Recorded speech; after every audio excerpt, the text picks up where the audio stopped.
بسم اللہ الرحمن الرحیم۔ السلام علیکم۔ اس ویڈیو میں ہم کتاب جواہر البحار جلد نمبر 2 کو آگے کنٹینیو کریں گے۔ اس سے پہلے اگر آپ نے سبسکرائب نہیں کیا تو سبسکرائب کر لیں اور بیل آئیکن پریس کر دیں۔ تو شروع کرتے ہیں۔ مدینہ طیبہ کے وہ خصائص و فضائل جو مکہ مکرمہ میں نہیں ہیں۔ مدینہ طیبہ کے بعد فضائل وہ ہیں جنہیں صاحب تقریب و بیان اور قاضی ابو محمد عبد الوہاب قدسرہ نے المعونہ میں نبی اکرم صلی اللہ علیہ وسلم کے ارشادات سے منتخب فرما کر نقل فرمائے۔ چنانچہ نبی اکرم صلی اللہ علیہ وسلم فرماتے ہیں، مدینہ منورہ کے دروازوں پر اس کی حفاظت کرنے والے فرشتے متعین ہیں، اسی لیے اس میں طاعون و وبا اور دجال داخل نہیں ہو سکتا، اور یہ خوبی و شرف مکہ مکرمہ میں مفقود ہے۔ نبی اکرم صلی اللہ علیہ وسلم فرماتے ہیں، مدینہ منورہ سب کے لیے بہتر ہے، کاش لوگ اس کی بزرگی کو جان لیتے۔ یہ خوبی بھی مکہ مکرمہ کے بارے میں ناپید ہے۔ حضور انور صلی اللہ علیہ وسلم ارشاد فرما ہے، مدینہ منورہ بھٹی کی مانند ہے جو اس کے زنگ کو دور اور اس کی ہوا کو خوشگوار بناتا ہے۔ یہ کمال مکہ مکرمہ میں نہیں ہے۔ مذکورہ فضائل سے بھی واضح تر فضیلت اس شہر مقدس کی حضور اکرم صلی اللہ علیہ وسلم کا یہ ارشاد گرامی ہے، خدایا ابراہیم علیہ السلام نے تجھ سے مکہ مکرمہ کے لیے کثرت ارزاق و اسمار کی دعا مانگی تھی، جیسے انہوں نے مکہ کے لیے دعا مانگی تھی۔ میں مدینہ طیبہ کے لیے اس کی مانند بھی اور اس سے دگنی تجھ سے مانگتا ہوں۔ لہذا یہ خوبی یعنی مدینہ طیبہ کی ہر شے میں دگنی برکت کا ہونا مکہ میں نہیں ہے، اس لیے کہ نبی اکرم صلی اللہ علیہ وسلم کی دعا حضرت ابراہیم علیہ السلام کی دعا سے کہیں بڑھ کر ہے، کیونکہ دعا کی قبولیت و بزرگی دعا کرنے والے کی بزرگی و عظمت کے مطابق ہوتی ہے، اور یہ مسلمہ امر ہے کہ نبی کریم صلی اللہ علیہ وسلم قدر و منزلت کے لحاظ سے حضرت ابراہیم علیہ السلام سے بڑھ کر ہیں۔ نبی کریم صلی اللہ علیہ وسلم نے فرمایا، خدایا مکہ مکرمہ سے بھی بڑھ کر مدینہ منورہ ہمارے لیے محبوب بنا دے، اور اس کی آب و ہوا ہمارے لیے خوشگوار بنا، اور اس کے پیمانوں میں خیر و برکت عطا فرما، اور اس کا شدید بخار جوفہ میں منتقل فرما دے۔ یہ ارشاد گرامی افضلیت مدینہ پر مبین دلیل ہے، اس لیے کہ یہ نہیں ہو سکتا کہ آپ اعلیٰ کی بجائے ادنا کی محبت اپنانے کی اللہ تعالیٰ سے درخواست فرما ہیں۔ جیسا کہ پہلے گزر چکا ہے کہ اسلاف کرام علیہم الرضوان کے نزدیک مدینہ طیبہ مکہ مشرفہ سے افضل ہے۔ یہی وجہ ہے کہ سیدنا امیر المومنین عمر فاروق رضی اللہ عنہ نے دوران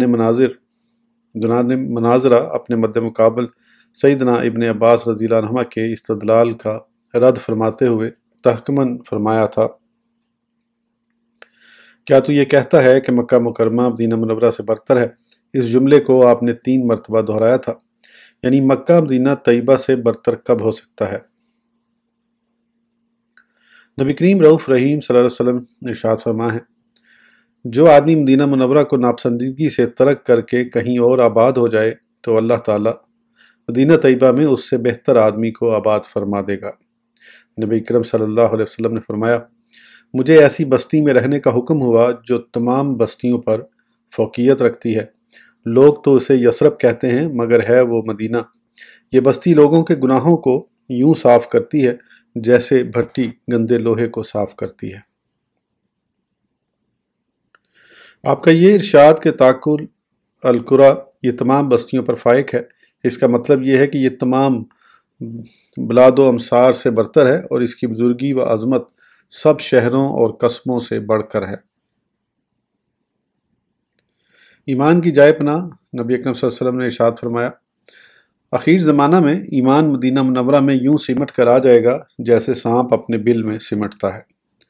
نبی اکرم صلی اللہ علیہ وسلم کا مدینہ منورہ کو ایمان کے سمٹنے کے ساتھ مختص کرنا اس کے زمین کے تمام طبقات سے افضل ہونے کا ثبوت ہے، اس لیے کہ یہ خوبی و شرف اور وصف بشمول مکہ زمین کے کسی اور حصے میں نہیں ہے۔ مدینہ منورہ کی جانب ترک وطن کرنے کی جو فضیلت و بزرگی ہے، وہ اس کی متقاضی ہے کہ مدینہ منورہ میں قیام ہی عبادت و باکار ثواب ہے، اور یہاں کی سکونت چھوڑ کر بغرض ثواب کہیں اور مقیم ہونا نافرمانی و گناہ ہے۔ مدینہ منورہ میں مقیم ہونا جب عبادت ہے تو یہ امر مدینہ منورہ کے روئے زمین سے افضل ہونے کا ثبوت ہے۔ نیز اس لیے بھی کہ نبی اکرم صلی اللہ علیہ وسلم کی پیدائش بھی اسی مٹی سے ہے، اور آپ جب خیر البشر ٹھہرے تو مدینہ طیبہ کی زمین جو کہ آپ کے جسم اطہر کا مادہ لطیف ہے بھی سب سے برتر ہی ہوئی۔ یہاں مصنف البیان والتقریب اور قاضی قدس سرہمہ کا کلام ختم ہوا۔ مدینہ منورہ کو اپنی تدفین کے لیے کیوں منتخب فرمایا؟ مدینہ طیبہ کو آپ نے اپنے دفن کے لیے اس لیے پسند فرمایا کہ آپ صلی اللہ علیہ وسلم جانتے تھے کہ اللہ جل مجدہ کو روئے زمین پر یہی ایک خطہ محبوب تر ہے، اس لیے کہ یہ تو کبھی ہوا نہیں کہ آپ نے اپنی ذات گرامی قدر کی وجہ سے کسی شے کو بزرگی و برتری دی ہو، بلکہ آپ بھی اسی شے کو بزرگی و فضیلت دیتے تھے جسے اللہ تعالیٰ نے فضیلت و برتری دی ہوتی۔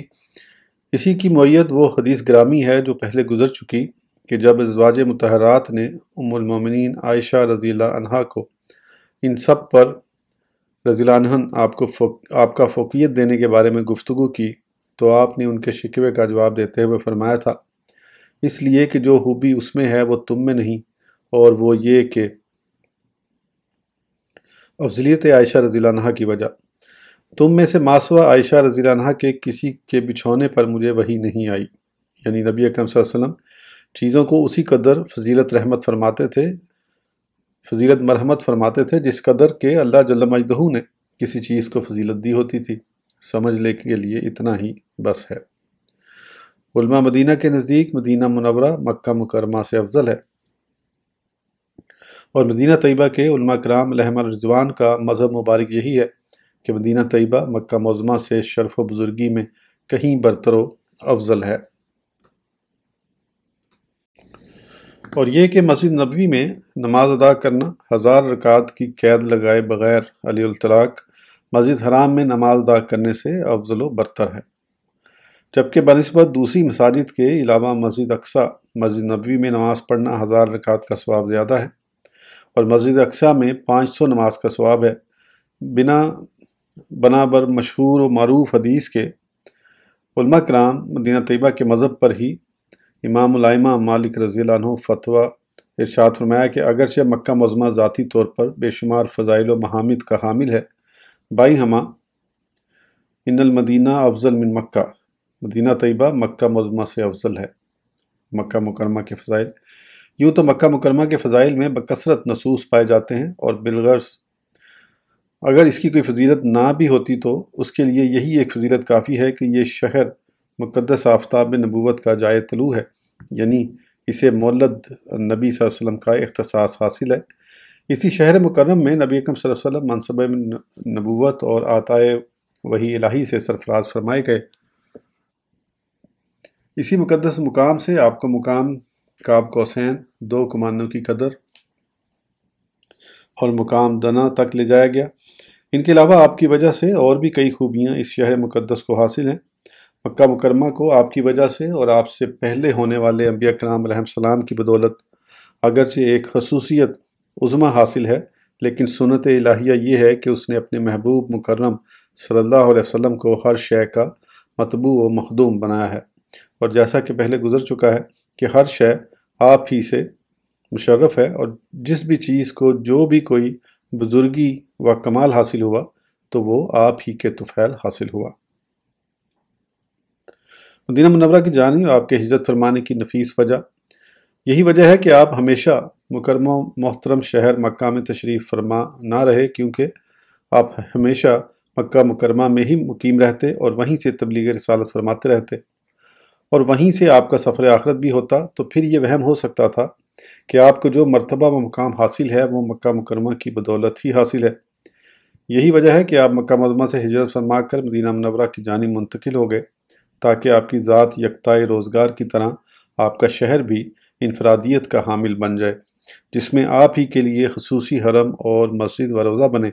اور آپ ہی کے مسکن میں دور دراز کے وفود کو توحید و رسالت کی تعلیم لینے کے لیے آنا پڑے۔ اور یہ آخری خصوصیت اسلام کے ان ارکان میں سے ایک ہے جس کے بغیر ایمان و اسلام مکمل نہیں ہو سکتا، اس لیے کہ جو شخص اللہ تعالیٰ کی وحدانیت کا تو اقرار کرے مگر نبی اکرم صلی اللہ علیہ وسلم کی نبوت اور رسالت کا منکر ہو تو اس کا نہ ہی ایمان ہے اور نہ ہی اسلام۔ عقیدہ توحید جبھی کارآمد ہے جبکہ اس کے ساتھ عقیدہ رسالت کا ما جمیع کمالات و صفات کے اقرار و اذعان ہو، ورنہ محض عقیدہ توحید کلیتاً بیکار ہے۔ مکہ کی خصوصیات کی طرح مدینہ منورہ میں بھی خصوصیات ہیں۔ وہ مقامات متبرکہ جن کی بزرگی اس بنا پر ہے کہ وہ اللہ جل مجدہ کی جانب منسوب ہیں، یعنی انہی کی اپنی ذات کی طرف نسبت کر کے فضیلت دی ہے، ایسے ہی اللہ جل مجدہ نے ان مقامات کو بھی بزرگ و شرف والا بنا دیا ہے جہاں نبی اکرم صلی اللہ علیہ وسلم جلوہ افروز ہو گئے۔ مثلا مکہ مکرمہ میں مختلف اعتبار سے لوگ بیت اللہ شریف کی زیارت کو آتے ہیں، تو یہ خصوصیت مدینہ طیبہ میں بھی ہے کہ لوگ مختلف جوانب سے نبی اکرم صلی اللہ علیہ وسلم کی زیارت کو آتے ہیں۔ اللہ جل شانہ نے اگر بیت اللہ شریف کا حرم مقرر فرما دیا ہے تو اس کے مقابل اپنے حبیب مکرم صلی اللہ علیہ وسلم کا بھی حرم مقرر کر دیا ہے۔ اگر مکہ مکرمہ کی مسجد حرام کو اللہ جل مجدہ نے یہ کمال عنایت فرمایا کہ اس میں نماز پڑھنے کا ثواب بہت زیادہ ہے، تو مسجد نبوی کو بھی یہ وصف عطا فرمایا ہے کہ اس میں نماز پڑھنے کا دگنا ثواب ہے۔ مکہ مکرمہ کی ایک خوبی یہ ہے کہ اس میں سنگ اسود ہے، جو اسے چوم لے گا قیامت کے دن یہ اس کی سفارش کرے گا، اور جس کی یہ سفارش کر دے گا وہ جنت میں جائے گا۔ اگر مکہ معظمہ میں یہ خوبی ہے تو اس کے مقابل مدینہ طیبہ میں یہ خوبی رکھی گئی ہے کہ اس میں قبر انور و منبر منیف کے مابین جنت کی کیاریوں سے ایک کیاری ہے جو اپنے زائر کی سفارش کرے گی۔ جنت کی کیاریوں سے ہونے کا مطلب، اس کے دو مطلب ہو سکتے ہیں، یہ کہ زمین مدینہ منورہ کا یہ ٹکڑا بینہ زمین جنت کا حصہ ہے جیسا کہ پہلے بیان ہو چکا، یا یہ کہ اس حصہ زمین میں عبادت کرنا جنت کا مستحق بنا دیتا ہے، جیسے سنگ اسود کو چھونا یا چومنا جنت کو لازم کر دیتا ہے۔ اسی لیے قاضی ابو محمد عبدالوہاب قدسرہ نے اپنی تصنیف کتاب المعونہ میں تحریر فرمایا کہ یہ تو بالکل ظاہر ہے کہ جنت کی کیاری مدینہ منورہ میں ہی ہے، اور یہ بھی عیاں تر ہے کہ مدینہ منورہ کو دیگر حصہ زمین پر برتری حاصل ہونے کی ایک وجہ یہ بھی ہے کہ اس میں جنت کی کیاری ہے۔ جب اس کی وجہ سے زمین مدینہ منورہ سب سے افضل ٹھہری تو ظاہر ہے کہ وہ ٹکڑا یقیناً اپنے ماسوا سے برتر ہے، لہذا سنگ اسود کی بزرگی کے مقابلے میں جنت کی یہ کیاری مدینہ طیبہ میں بھی موجود ہے۔ ایک شبہ، اگر کوئی کہے کہ بروایت حضرت سیدنا ابو الدرداء رضی اللہ عنہ بزار نے نبی اکرم صلی اللہ علیہ وسلم کا یہ ارشاد گرامی نقل فرمایا ہے جس میں آپ نے ارشاد فرمایا، مسجد حرام میں بنسبت دوسری مساجد کے 1,00,000 نمازوں کا ثواب ہے اور میری مسجد میں 1,000 نماز کا ثواب ہے، جبکہ بیت المقدس کی مسجد میں 500 نماز کا ثواب ہے۔ اس حدیث کی سند پر امام بزار نے تفصیلاً فرمایا، مجھے معلوم نہیں کہ انہی الفاظ اور اسی سند کے ساتھ نبی اکرم صلی اللہ علیہ وسلم سے کہیں اور بھی یہ حدیث روایت کی گئی ہے، جبکہ اس حدیث کی سند حسن ہے۔ خلاصہ شبہ یہ ہے کہ مسجد حرام میں 1,00,000 نمازوں کا ثواب ہونے کی وجہ سے مکہ مکرمہ کو مدینہ طیبہ پر فوقیت ہے۔ جواب شبہ، امام الائمہ مالک رضی اللہ عنہ کا مذہبی اصول یہ ہے کہ آپ ہمیشہ اہل مدینہ کے عمل مروج کو اپناتے ہیں، اور رہنمائی اصول کے طور اسی پر عمل فرماتے ہیں، اگرچہ اس کے مقابلے پر صحیح حدیث ہی کیوں نہ ہو، جیسا کہ اس بارے میں علماء مدینہ طیبہ کی رائے پہلے گزر چکی ہے کہ علماء مدینہ طیبہ اپنے اجماعی قیاس پر بمقابلہ حدیث اس وقت عمل فرماتے ہیں جبکہ حدیث شریف پر کسی طرح بھی عمل نہ ہو سکتا ہو، ورنہ یہ مطلب نہیں کہ یہ حضرات اپنے قیاس کے مقابلے میں حدیث شریف کو ترک فرما دیتے ہیں۔ لہذا امام الائمہ مالک رضی اللہ عنہ کے نزدیک اہل مدینہ کا عمل اصولی طور پر اپنانا اقوا ہے، اس لیے کہ اہل مدینہ منورہ کا عمل آپ کے نزدیک اجماع کی طرح ہیں، اور اجماع اہل علم و فقہ سے خبر واحد صحیح پر زیادتی جائز ہے۔ جواب ثانی، نیز مذکورہ بلا حدیث شریف کا شرط صحت کے ساتھ اختراج بھی نہیں ہے، لہذا رجوع علی العمل بھی ہی زیادہ مناسب و راجح تر ہے۔ ایک اور شبہ، اگر کوئی یہ کہے کہ مکہ مکرمہ کو مدینہ طیبہ پر یہ فوقیت حاصل ہے کہ حرم مکہ معظمہ میں کوئی بھی شکار کرنے پر شریعت کی طرف سے سزا مقرر ہے، جبکہ حرم مدینہ طیبہ میں شکار کرنے پر اس قسم کا کوئی قانون لاگو نہیں۔ جواب شبہ: حرم مدینہ طیبہ میں شکار کرنے کے بارے میں ائمہ مجتہدین کے دو مذہب ہیں۔ ایک یہ کہ حرم مکہ معظمہ کی طرح حرم مدینہ طیبہ میں بھی شکار کرنے پر سزا لازم ہے، لہذا اس مذہب پر استحقاق سزا میں دونوں برابر ہیں، اور دوسرے مذہب پر حرم مدینہ منورہ میں شکار پر لازم نہیں۔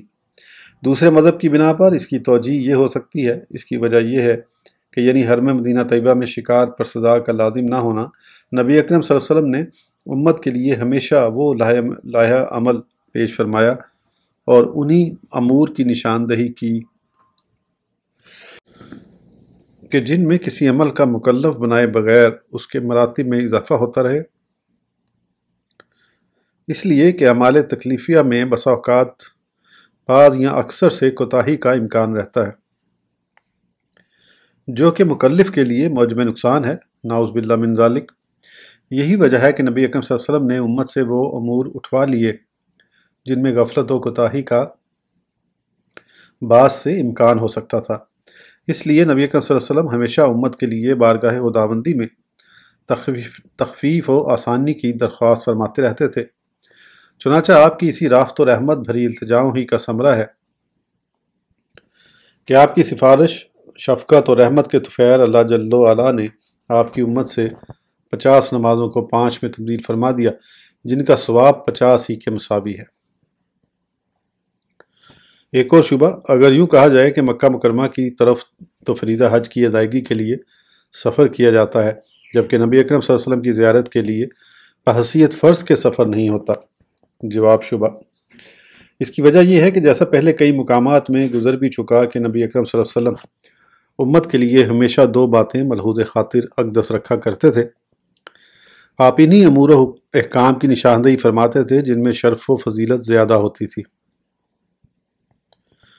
اور وہ امور جن میں تکلیف و مشقت ہو انہیں اپنی امت سے ہلکا فرما دیا کرتے تھے، اور ان کے التزام میں صرف اشارہ ہی فرما دیا کرتے تھے۔ یہی وجہ ہے کہ نبی کریم صلی اللہ علیہ وسلم کے احکام مخصوصہ میں امت سے تخفیف ہے۔ خداوندہ ہمیں نبی کریم صلی اللہ علیہ وسلم کی برکات و عنایات سے محروم نہ فرما، بے شک تو اس پر قادر ہے اور اس کا مالک ہے۔ آمین بجا نبی الامین صلی اللہ علیہ وسلم۔ افضلیت مدینہ منورہ پر قرآن کریم سے عمدہ استدلال۔ ہمارے مذکورہ بیان کی تائید قرآن کریم کے اس ارشاد سے واضح ہے، وَلَلْآخِرَةُ خَيْرٌ لَكَ مِنَ الْأُولَىٰ، بے شک پچھلی تمہارے لیے پہلی سے بہتر ہے۔ لہذا ہر وہ مقام اور ہر وہ جگہ اور ہر وہ شے جس میں نبی اکرم صلی اللہ علیہ وسلم جلوہ فرما رہے وہ پہلے سے برتر ہے، اگرچہ پہلا مقام حال و منصب غیر متناہی بزرگی و شرف کا مالک ہو، بنا بریں اس میں شک و شبہ کی تو گنجائش ہی نہیں کہ بوقت وصال شریف آپ کا مرتبہ و منصب سب سے بلند تر اور ترقی پر تھا، اس لیے کہ یہ آپ کا آخری حال تھا، اور آخری پہلے سے ہر طرح سے بلند اور ہر طرح سے عروج پر ہوتا ہے۔ ثابت ہوا کہ مدینہ طیبہ مکہ سے افضل ہے، اس لیے کہ مکہ مکرمہ اگر آفتاب نبوت کا جائے طلوع ہے تو مدینہ منورہ آفتاب نبوت کا جائے غروب ہے، اور یہی آپ کا مدفن و مسکن بھی ہے۔ اسی وجہ سے نبی اکرم صلی اللہ علیہ وسلم نے فرمایا، ایمان مکہ معظمہ اور مدینہ منورہ کے درمیان سمٹ جائے گا۔ آپ کی اس ارشاد سے مراد یہ ہے کہ اگر مکہ مکرمہ سے اسلام کی ابتدا ہوئی تھی تو مدینہ طیبہ اسلام کے اختتام کی جگہ ہے۔ آج کی آڈیو کے لیے اتنا ہی، پھر انشاءاللہ اگلی ویڈیو میں آگے کنٹینیو کریں گے۔ اس وقت تک کے لیے اجازت دیجیے، سبسکرائب کرنا نہ بھولیں۔ اللہ حافظ۔